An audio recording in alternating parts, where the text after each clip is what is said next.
With our international partners, we're launching a major new package of sanctions on individuals, on companies, on vessels, the shadow fleet, to exert maximum pressure on Russia. We're also sending over $2 billion in funding for drones, ammunition, armored vehicles to help Ukrainians defend their territory, as well as a $2.3 billion loan to help rebuild the infrastructure in that country. And take a moment to reiterate our condolences given the barbarism witnessed overnight in Kyiv caused by Russia. G7 leaders also reiterated our commitment to the pursuit of peace and stability in the Middle East. Made clear that Iran is the principal source of regional instability and terror. And we've been consistently clear that Iran can never have a nuclear weapon. We urge that the resolution of the Iranian crisis leads to a broader de-escalation of hostilities, including a ceasefire in Gaza. A joint statement specifically on Ukraine. The joint statement specifically on Ukraine. It's in your presidential statement or your chair statement, but it is not signed by the 7 leaders. Why is that the case? What happened? Nothing. Okay. This was discussed by all 7 leaders.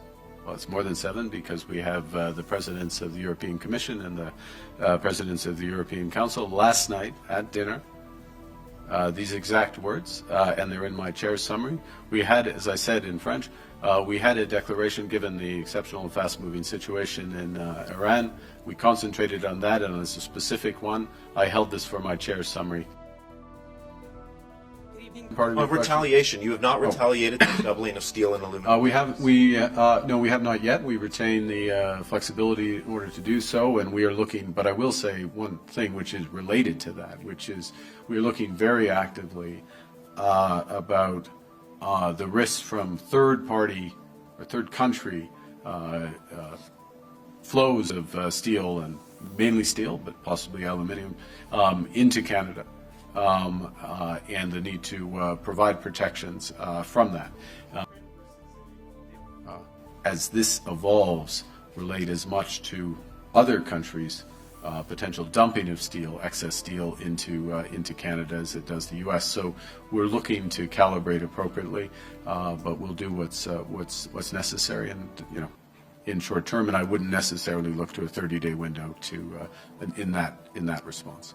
In your meeting with Prime Minister Modi, I wanted to ask you, what did you say to him about the murder of Canadian Sikh activist Hardeep Singh Nijjar?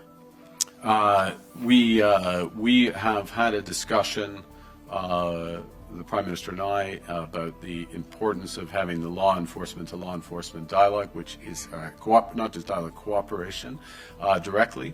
The importance of addressing transnational repression, as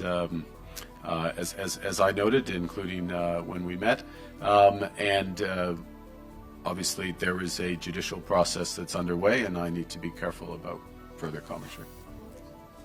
And they are not served at present. We view that Canada has a unique opportunity to become an energy superpower. That's in all forms of energy. There have been a number of discussions, and I'll refer back to one of the decisions at this summit around Canada's immense potential to be a supplier of critical metals and minerals, rare earths.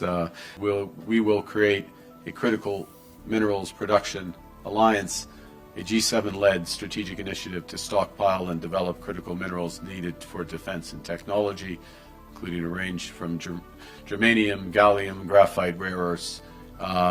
We also struck several agreements, accords from the aforementioned critical mineral supply chains to adapting, powering, and sharing artificial intelligence, to collaborating on quantum technologies, to preventing, fighting, and recovering from wildfires, something we feel intensely, obviously, here in the prairies, tackling foreign interference and transnational repression, countering migrant smuggling by dismantling transnational organized crime.